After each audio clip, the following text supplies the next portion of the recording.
Bullying bukan fenomena baru dalam masyarakat. Ini masih sering muncul dalam kehidupan sehari-hari, baik di lingkungan keluarga, pertemanan, media sosial, maupun di pendidikan. Bentuknya pun beragam, ejekan verbal, dikucilkan, menghina satu sama lain, hingga kekerasan simbolik yang sering luput dari perhatian. Berbagai pemberitaan menunjukkan bahwa bullying bisa terjadi di mana saja, mulai di ruang publik, circle pertemanan, hingga sekolah dan kampus. Kasus ini sering berakhir tanpa sanksi, diselesaikan secara damai, atau bahkan dianggap hanya bercanda.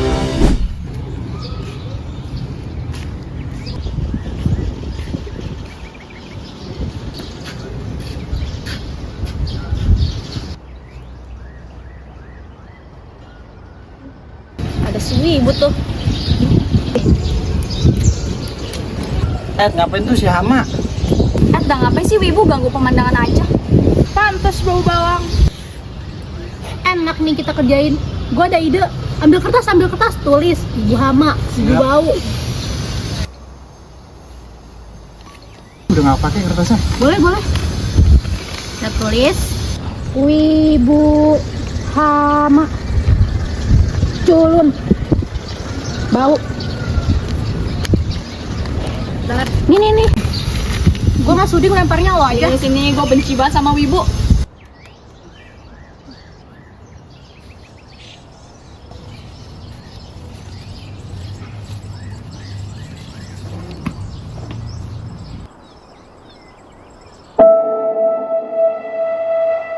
Terlihat relasi kuasa, pelabelan, dan mekanisme sosial itu bekerja secara bersamaan.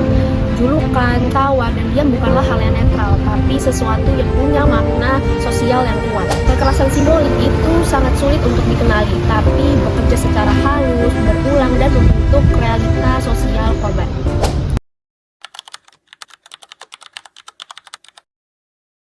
Oke, kalau menurut aku bercanda itu ya kita kayak ngobrol atau bercanda atau having fun bareng temen yang dua-dua itu sama-sama seneng gitu, sama-sama ketawa gitu. Tapi kalau bullying, misalkan bercandanya itu ya udah nggak jadi lucu bagi satu pihak gitu. Jadi kayak misalkan ada orang yang bercanda tapi dia malah nyakitin pihak lain, itu menurut aku udah masuk bullying sih. Hal ini menunjukkan bahwa sebenarnya masyarakat itu paham mana bentuk candaan dengan bentuk kekerasan bullying. Tapi dalam kesadaran itu tidak diikuti dengan tindakan. Dalam perilaku menyimpang ketika diterima lingkungan, seringkali korban tidak mendapat ruang aman atau ruang untuk melawan.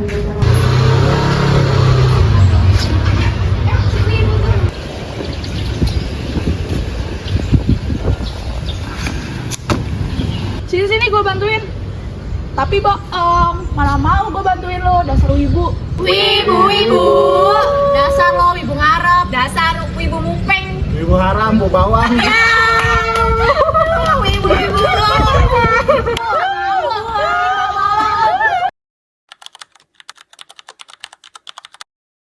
Ya menurut gue hukumnya masih kurang efektif aja gitu. Masih kebanyakan orang menganggap bahwa bullying ini adalah hal yang biasa saja gitu, atau hanya sekedar candaan. Saksi yang melihat juga masih kurang tegas. Jadi si pelaku ini nggak takut untuk mengulangi bullyingnya. Terus apalagi saksi yang cuman hanya ketawa saja. Jadi dia lebih kayak bodoh amat gitu. Dia nggak kena dan dia beranggapan bahwasannya ini tuh bukan urusan gue. Hal ini menunjukkan bahwa bullying bukan hanya sekedar niat pelaku, tetapi juga akan hilangnya kontrol sosial. Norma yang permisif akan memberikan rasa aman ke pelaku, sehingga hukum tertulis akan kehilangan daya kerjanya. Kalau menurut aku dampak bullying tuh parah banget sih, bikin korbannya itu minder, malas berbaur, terus bahkan bisa ke hal yang lebih fatal lagi kayak mentalnya terganggu, terus dia karena mentalnya terganggu dia jadi bisa melakukan hal-hal yang seperti bunuh diri, menyakiti dirinya sendiri. Jadi kalau aku kayak gitu sih. Dampak bullying bersifat panjang dan juga kompleks, dapat mempengaruhi psikologis, relasi dengan orang lain, dan juga pembentukan identitas korban.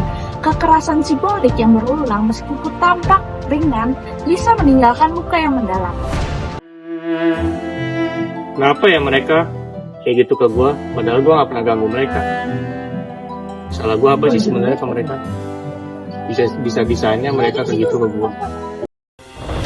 Bullying dapat dipahami sebagai pelanggaran norma sosial, terutama penghormatan terhadap martabat manusia. Meskipun dibungkus dengan candaan, dampaknya itu sangat merugikan. Teori labeling menunjukkan bahwa penyimpangan itu tidak hanya ditentukan oleh tindakan itu sendiri, tapi juga oleh reaksi sosial lainnya. Julukan seperti wibu melekat pada identitas korban.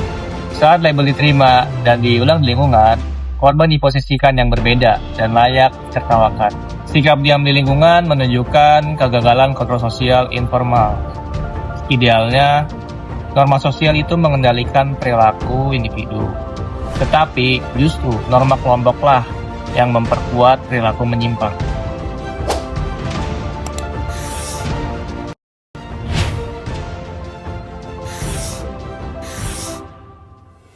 Bullying menunjukkan kesenjangan antara hukum tertulis dan praktik sosial. Secara normatif, hukum melarang adanya tindakan diskriminasi, kekerasan, dan pelecehan. Namun budaya sosial yang permisif justru menghambat dalam implementasinya. Saat bullying menjadi candaan, hukum menjadi teks formal tanpa implementasi yang nyata. Efektivitas hukum itu sangat bergantung pada dukungan norma sosial. Jadi, selama masyarakat mentoleransi kekerasan simbolik, maka hukum akan berjalan semakin lemah. Fenomena ini menunjukkan bahwa kontrol sosial informal seperti kedekatan teman, keluarga, dan lingkungan itu berperan sangat penting. Jadi ketika ada hukum dan aturan formal saja itu tidak cukup, karena perubahan nyata itu terjadi ketika masyarakat secara kolektif itu menyadari perilaku menyimpang dan aktif membangun lingkungan yang bermartabat, adil, dan empati.